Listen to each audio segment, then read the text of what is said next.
Manitoba, welcome back to another episode. Ladies and gentlemen, I hope you're having a wonderful day as always. Real Fast Manitoba, follow me on Twitter and TikTok at MBFreeThinker or on Rumble and YouTube, Manitoba Freethinker Podcast. All right, Manitoba. What crazy weather we've been experiencing lately. Like, I don't know about you, but if this is global warming, sign me up. I seen a really hilarious Facebook post. It was, I think, earlier today where someone was showing the difference from between yesterday and last year. It was a difference of 30 degrees. And I said I could just hear all the left-wing nutjobs screaming global warming. And his response was, if this is global warming, then I am never shutting my car off. So that was pretty hilarious. Sorry, I just, my charger sank. But all right, Manitoba, like I was saying, I'll just pull it up right here. 24 warm weather records broken in Manitoba. Like, that is, that's something else. And this is January, or February 1st now, but so I'm just going to read it. A warm Pacific air mass sweeping across Western Canada has brought spring-like temperatures and sprouted dozens of new temperature records in Manitoba. Environment Canada meteorologist Chris Stammer says 24 new records were set on Wednesday, from the Paw in the north to Emerson in the south. The hottest spot in the province was McCreary near Riding Mountain National Park at 12.1 Celsius, breaking a record of 9.4 set back in 1993. That is insane, Manitoba. 12.1. And that's, I guess it's late January. Did I read the date? But that is insane. Some new records are less than a degree warmer than the old ones, while others are more than double the previous mark. And while the sunshine warmed up Winnipeg to 7.3 at the Forks, it only reached 4.7 at the airport, which is where the official temperature is marked. That left it just shy of the record of 5 degrees, set in 52. So, wow, it was 7.3 in Winnipeg. That is mind-blowing. The normal temperatures for this time of the year in the southern half of Manitoba is, for the high, is around 12. And for the low is around minus 21. And like I said, Manitoba, like last year, we were seeing temperatures of like minus 30, minus 40 with the wind chill. So here's a list of all the current temperatures with the records and the date corresponding to that record. I'm not going to read that out, obviously. But this is from CBC News, so if you guys want to, go check it out or take a screenshot. I'll give you some time. Environment Canada forecast temperatures will remain above normal across many parts of the province into the start of next week, with the potential for more old records to fall. Wow, so there it is. It looks like it's going to continue. So with that in mind, Manitoba, Manitoba offers free entry to provincial parks through February. So if you're going to want to take advantage of this warm weather, go for it. It's going to be free.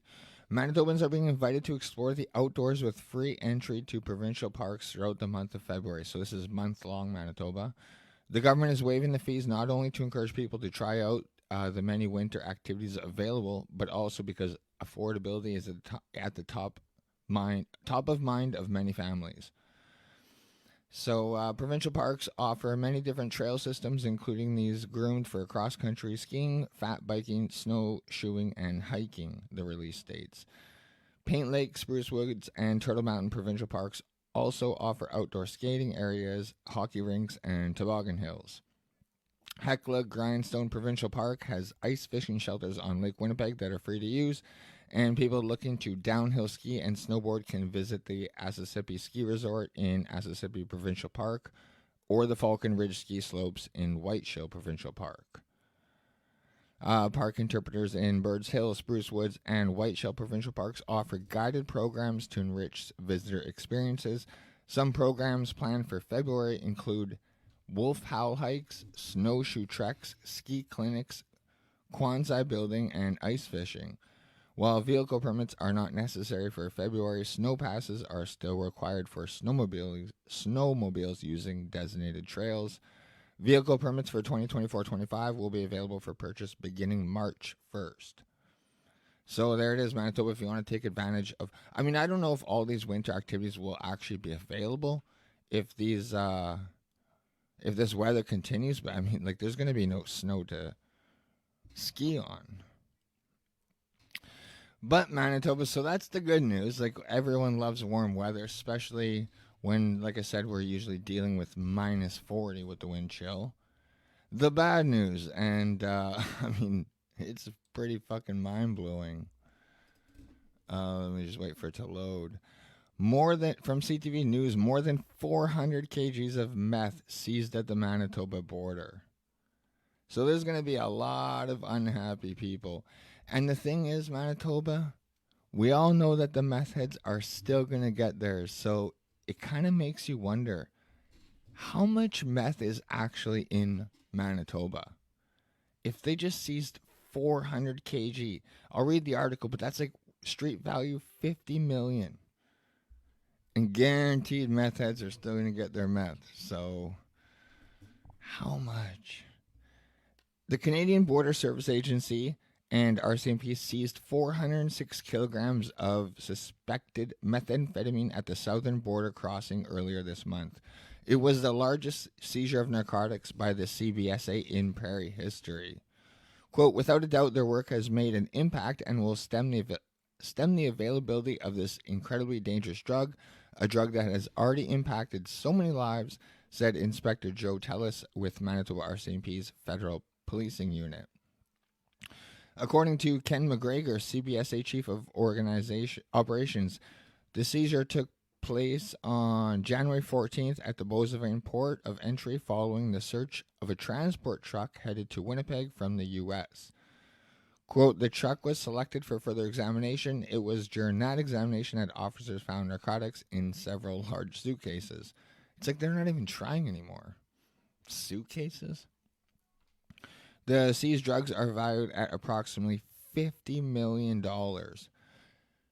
Makes me wonder if this, like something like this is actually like just find these ones while we get, the bigger shipment across.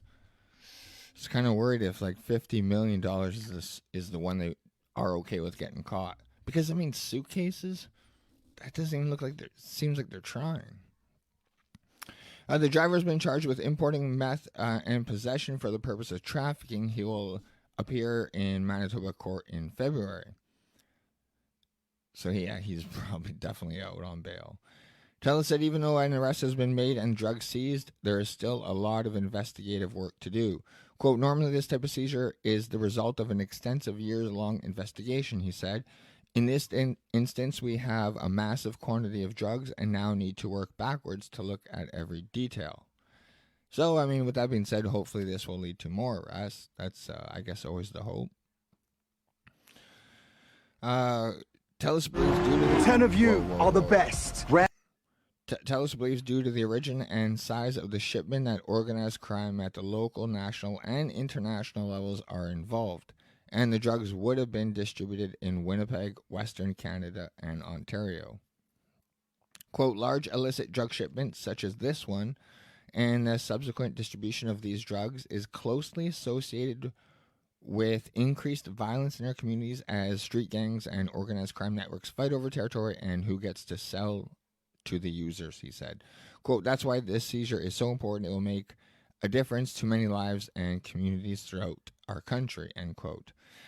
Manitoba, the thing that worries me is I don't think this will make a difference. I think, honestly, like, we've all been downtown Winnipeg, like, it's everywhere. I mean, I hope this puts a dent in it. Unfortunately, it's not just meth, though, that we all know we got to worry about that's coming across our borders. 1.1 million worth of fentanyl seized at traffic stop near Brandon. 2 people charged with possession of drugs for a purpose of trafficking. Meth and fentanyl. 2 people have been charged after Brandon police found 9 kilograms of fentanyl with an estimated street value of $1.1 million during a traffic stop near Brandon. Brandon police and Manitoba RCMP found the fentanyl last Thursday when they stopped the vehicle for a traffic violation at about 11:30 a.m. Traffic violation? Like, really? You got $1 million worth of fentanyl and you're going to fucking break the law? The vehicle was stopped about 5 kilometers west of Brandon while police were conducting a traffic enforcement initiative on the Trans-Canada Highway in and around Brandon. Police said officers searched the vehicle, which had a Manitoba license plate, and found a bag of fentanyl inside. A 27-year-old man and a 23-year-old woman are charged with the possession of drugs for the purpose of trafficking, and they are scheduled to make their first court appearance on Friday, where I'm assuming they're going to be let out on bail again. So, with that being said, Manitoba, now I know also with the last few shows that I've done have centered around Wob Canoe's first 100 days, and actually I kind of got a lot of slack on social media from the NDP supporters and the Wob Canoe lovers saying I'm not giving him enough slack by saying 100 days is too early, but I want to play a video for you guys, and this is what I'm just going to pull it up. This is how he wanted to be judged. Remember that.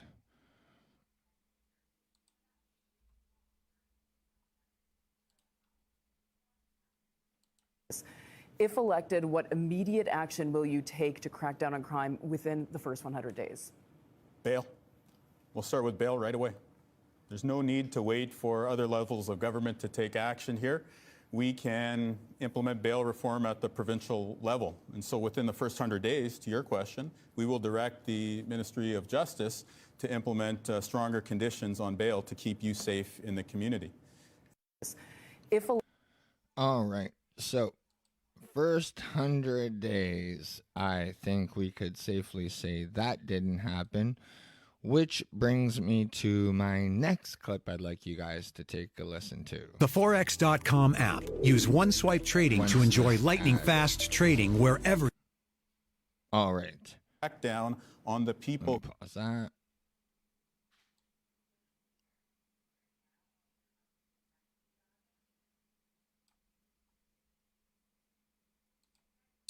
Drug operating in Manitoba. Not far enough back. Okay. Starting with Liberal leader Dougal Lamont. Go ahead.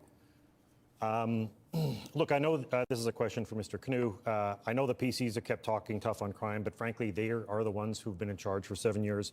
And we know crime rates across the province are at crisis levels because for those 7 years, the PC government froze and cut funding to municipalities and police budgets. Now, Manitoba Liberals in our platform committed to cracking down on human traffickers and illicit drugs, drug operating in Manitoba as legal businesses. There are millions of dollars being made illegally, and Winnipeg is a hub for human trafficking. We have serious gang problems, serious illicit drug problems, and we agree with anti-corruption organizations we need a public registry so police and prosecutors can go after them. These are the real drivers of violent crime in the province. Why don't you and the NDP want to deal with this? So when I say tough on crime and tough on the causes of crime, what I mean is that when somebody does something wrong, we have to take them off the streets and hold them accountable. And when we talk about the causes of crime, I think we all know that it's drugs. For so many of the issues that we're seeing each and every day, it's drugs, it's addictions. And what have you gotten from Heather Stephenson as crime rates have gone up, as things feel worse than they were before they took office? Well, they've been hard on the people with addictions, but they've been soft on the drug traffickers. Something's wrong in that equation. So we will bring the hammer down on drug traffickers. We will crack down on the people who are bringing toxic drugs into our communities, the people who are breaking our families apart, who are robbing us of our loved ones. One step is to bring in an unexplained wealth act. That'll mean if there's a gangster driving a $100,000 car, we're going to ask, how did you get that? And if you can't explain it, we will hold you accountable. Mr. Lamont, last word. Look, that's...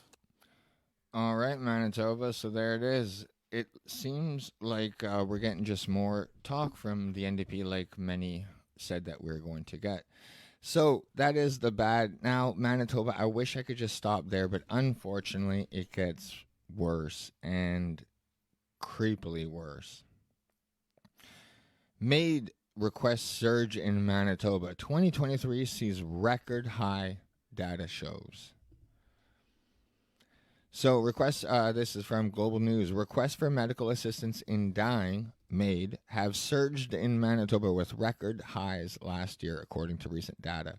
The program came into effect June 6, 2016, Shared Health said. Compared to a total of 36 at the time, there were 366 requests in 2023. Additional 338 of those requests were approved, and 236 MAID deaths were reported by the end of 2023. So there it is, Manitoba Liberals are just pumping them out. There are more approvals each year than there are deaths here's the scary part, due to voluntary withdrawal requests of people dying before receiving MAID, according to officials. Due to voluntary withdrawal requests or people dying. So the scary part is due to voluntary withdrawal requests, meaning they changed their mind, Manitoba. That is fucking scary. The most common medical conditions of MAID patients in 2022 were cancer and heart disease.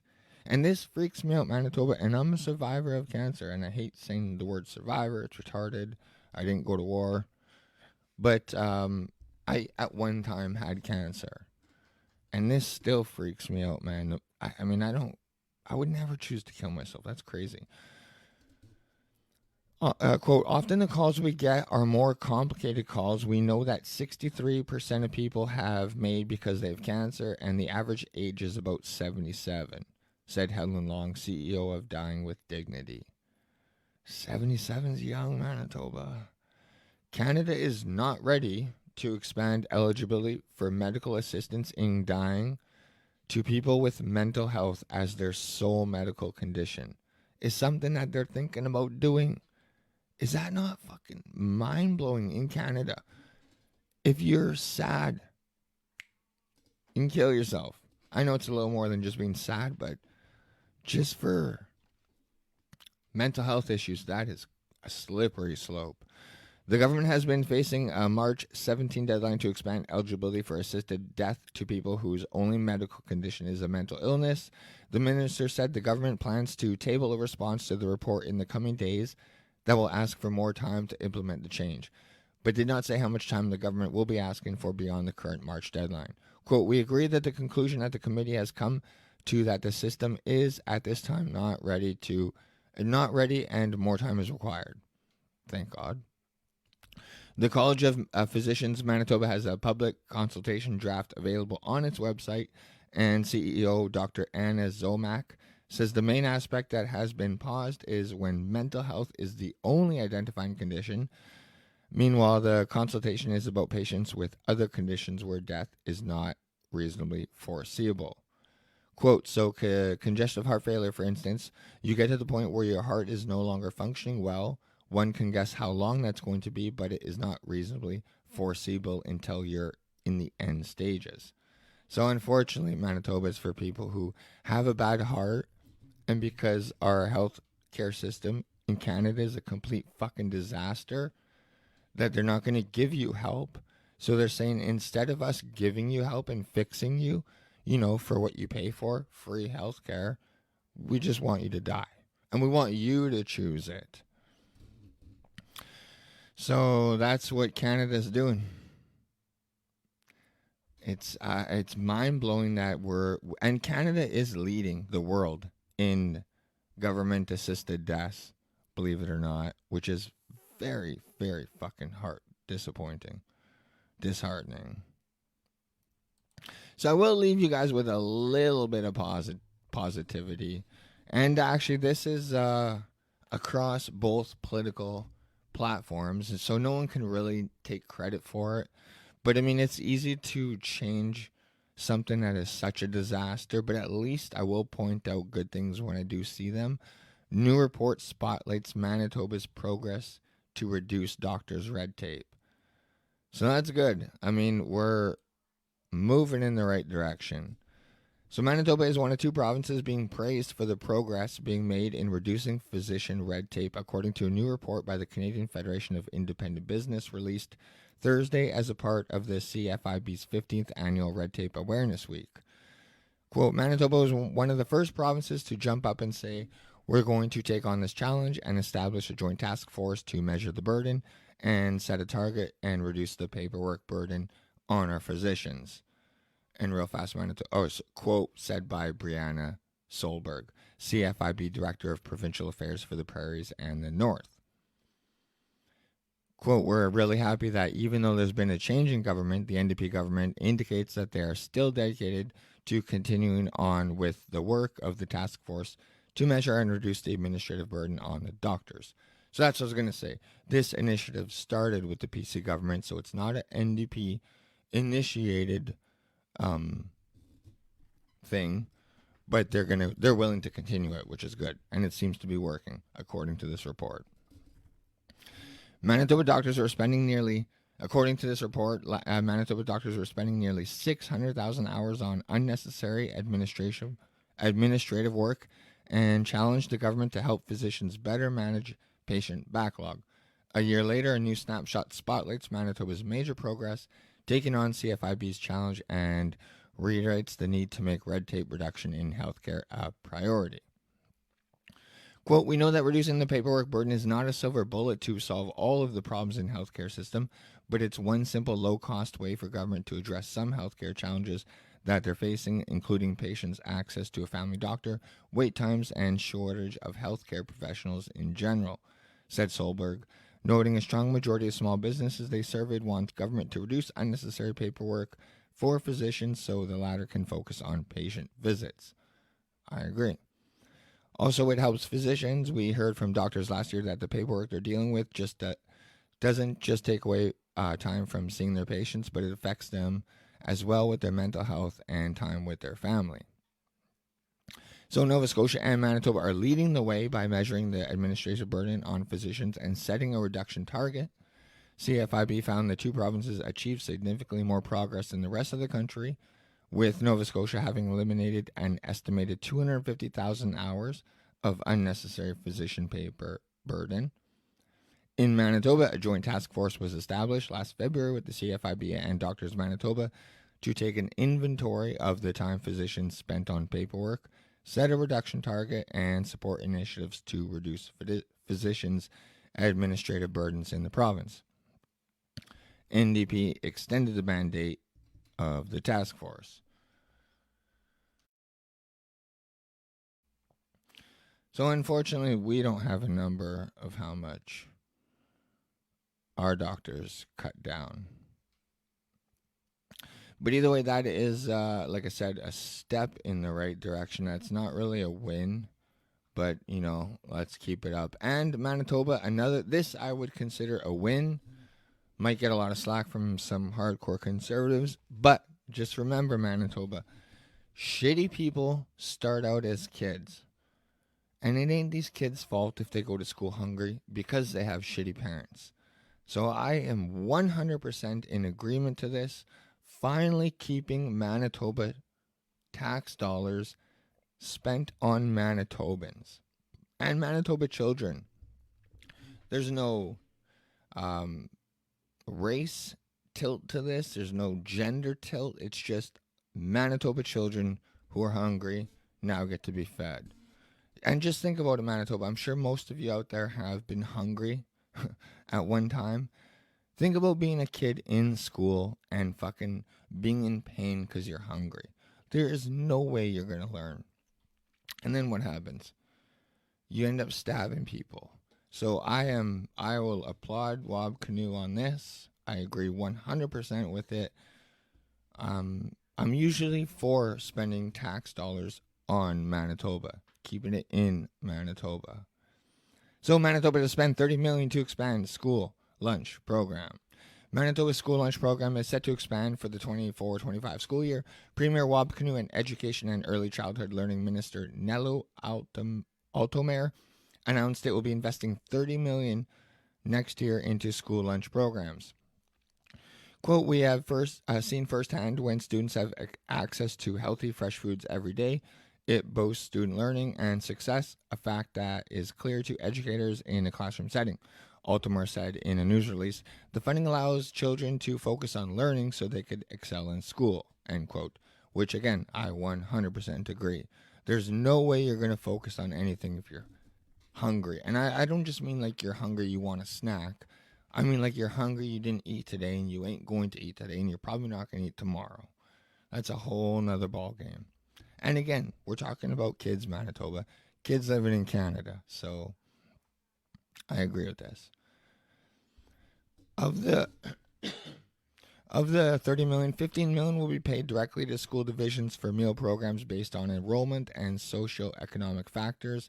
Schools in communities with the highest social economic need will receive 6 million in funds, while 9 million in grants for nutrition programs will be available on an application basis. The province also announced it would increase grant funding to the Child Nutrition Council of Manitoba to 3.87 million this school year. The council helps cover food costs of more than 300 in-school breakfast, lunch, and snack programs in Manitoba. So, according to a news release from the province, the additional funds will allow the council to expand nutrition programming immediately and hire an additional dietitian. So let's hope they're feeding these kids actually good food if they're going to do this.